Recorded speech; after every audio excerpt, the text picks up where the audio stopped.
मैं सुनीता चौथानी आप सभी का आज के YouTube वीडियो में स्वागत करती हूँ प्रभु यीशु मसीह के नाम से। और उम्मीद करती हूँ कि जो ये नाम आपको मैं बता रही हूँ आप अपने प्रार्थनाओं में इस्तेमाल कर रहे हैं और आने वाले समय में अद्भुत कार्यों को होते हुए देखेंगे। तो प्लीज़ अपनी टेस्टिमनी मेरे साथ शेयर कीजिए।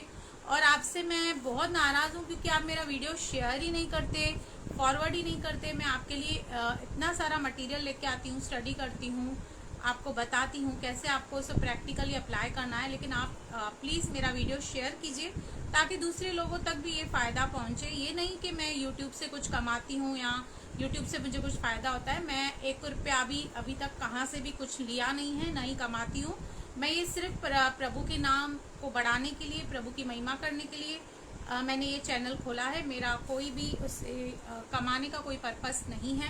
तो हम इन नामों को स्टडी क्यों कर रहे हैं? क्योंकि भजन संहिता 9:10 कहता है, तेरे नाम के जानने वाले तुझ पर भरोसा रखेंगे। हमने विश्वास तो कर लिया, लेकिन अभी हमें प्रभु को सही रीति से जानना है, समझना है और समझेंगे और जानेंगे तब जब उसके नाम को समझ पाएंगे। उसके नाम के अर्थ को जब हम समझेंगे तो हम सही मायने में परमेश्वर के चरित्र को, परमेश्वर के स्वभाव को, परमेश्वर के काम करने के तरीके को हम सही मायने में समझने पाएंगे। तो आज फिर से 2 नाम आपके बीच में रखूंगी। मैंने पहले आपके बीच में जो नाम रखे हैं वो है यहोवा राफा, यहोवा ईरे, यहोवा शालोम, यहोवा निस्सी, यहोवा रोही, यहोवा एल शदाई। आज मैं एक और 2 नाम आपके बीच में रखना चाहती हूँ। सबसे पहला नाम होगा एलोहिम शाहिम, जीवित परमेश्वर। हमारा परमेश्वर कैसा है? मुर्दा नहीं है, जिंदा परमेश्वर है, मुर्दों में से जी उठने वाला परमेश्वर है। एक बाइबल ही ऐसी एक पुस्तक है, यीशु मसीह ही ऐसा एक प्रभु है जो मुर्दों में से जी उठा है, जो आज तक जिंदा है। बाकी जितने भी सो कॉल्ड ईश्वर और परमेश्वर इस दुनिया में है, कोई भी उसमें से ये दावा नहीं कर सकता कि वो जीवित है। हाँ, वो लोग कहते हैं वो थे कभी, लेकिन वो अब जिंदा नहीं है।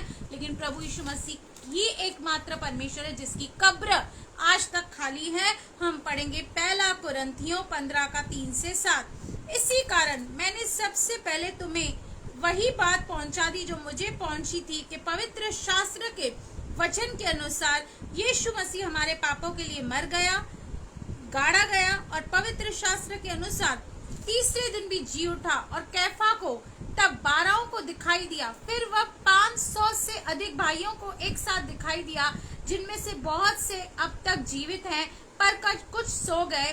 फिर वह याकूब को दिखाई दिया, तब सब प्रेरितों को दिखाई दिया। अब यहाँ पर न केवल हम सुनी सुनाई बातें नहीं कर रहे हैं कि प्रभु यीशु मसीह जिंदा है, 500 से भी अधिक लोगों ने इस बात को प्रूव किया है, प्रमाण दिया है, गवाही दी है कि उन्होंने खुद यीशु मसीह को मुर्दों में से जिंदा होने के बाद देखा था और प्रेरितों ने भी उसे देखा था। यानी कि प्रभु यीशु मसीह हमारा कैसा परमेश्वर है? जिंदा परमेश्वर है। और जो जिंदा है वो आपकी प्रार्थनाओं को सुन सकता है, और जो जिंदा है वो आपकी मरी हुई परिस्थितियों को जिंदा कर सकता है। इसलिए अगर आप ऐसी किसी सिचुएशन में हैं जहां पर आपको लग रहा है कि अब कुछ नहीं हो सकता, बीमारी ठीक नहीं हो सकती, सब कुछ खत्म हो गया, सब कुछ बयाबान हो गया, तो उस जिंदा परमेश्वर को बुलाइए, उस जीवित परमेश्वर इमैनुअल को बुलाइए जो कि परमेश्वर हमारे साथ है। दूसरा, हमारा परमेश्वर क्या है? हमारा अब्बा, हमारा पिता।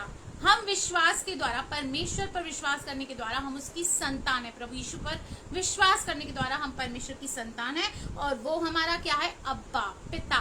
ठीक है, हम पढ़ेंगे रोमियो 8:15 जो कि कहता है, क्योंकि तुमको दासत्व की आत्मा नहीं मिली कि फिर भयभीत हो, परंतु लेपालकपन की आत्मा मिली है, जिससे हम हे अब्बा, हे पिता कहकर पुकारते हैं। हमारे अंदर किसका डीएनए है? जब हम विश्वास से जीवित हुए हैं, विश्वास से संतान हुए हैं, तो हमारे अंदर परमेश्वर का डीएनए है। क्योंकि हर बच्चे के अंदर उसके पिता का डीएनए होता है, कभी भी उसकी माता का डीएनए नहीं होता है। हमारे अंदर परमेश्वर का डीएनए है, परमेश्वर की बातें हैं, परमेश्वर के गुण हैं, परमेश्वर का स्वभाव है और हमें परमेश्वर ने अडॉप्ट किया है। हम उसके बच्चे हैं, उसने हमें गुलाम नहीं बनाया, हमें उसने लेपालकपन की आत्मा मिली है, जिससे हे अब्बा, हे पिता कहकर हम पुकारते हैं। हो सकता है इस दुनिया में रहते हुए आपके बायोलॉजिकल फादर नहीं हो आपके पास, लेकिन एक ऐसा परमेश्वर है जिसने सारी सृष्टि को बनाया है। आप उसे जब चाहें, जैसे चाहें, जिस बात के लिए चाहें पुकार सकते हैं, और आपको जो भी चाहिए आप उससे मांग सकते हैं, क्योंकि वो आपका अब्बा और पिता है, वो आपका परमेश्वर है, वो आपका स्वामी है। वो आपकी प्रार्थनाओं को सुनेगा और आपके जीवन में अद्भुत कार्य करेगा। हो सका तो एक और वीडियो बनाऊंगी, पर अगर आप चाहते हैं मैं और नामों को आपके सामने रखूं तो प्लीज मुझे रेस्पॉन्ड करें, कमेंट करें, ताकि मुझे पता चले। नहीं तो मैं टॉपिक को चेंज करूं, कुछ और टॉपिक आपके बीच में लेकर आऊं। मैं उम्मीद करती हूं इन दो नामों के द्वारा, एलोहिम शाहिम जो कि जीवित परमेश्वर है, और अब्बा यानी कि पिता, हमारा फादर, इन दोनों नामों के द्वारा आपको अपनी प्रार्थनाओं में ये दो नाम लेने हैं, परमेश्वर से दुआ करनी है, प्रार्थना करनी है, अपने जीवन में अद्भुत कार्यों को होते हुए देखना है। God bless you. मेरे चैनल को लाइक करें, सब्सक्राइब करें और बेल आइकन के बटन को क्लिक करें। God bless you.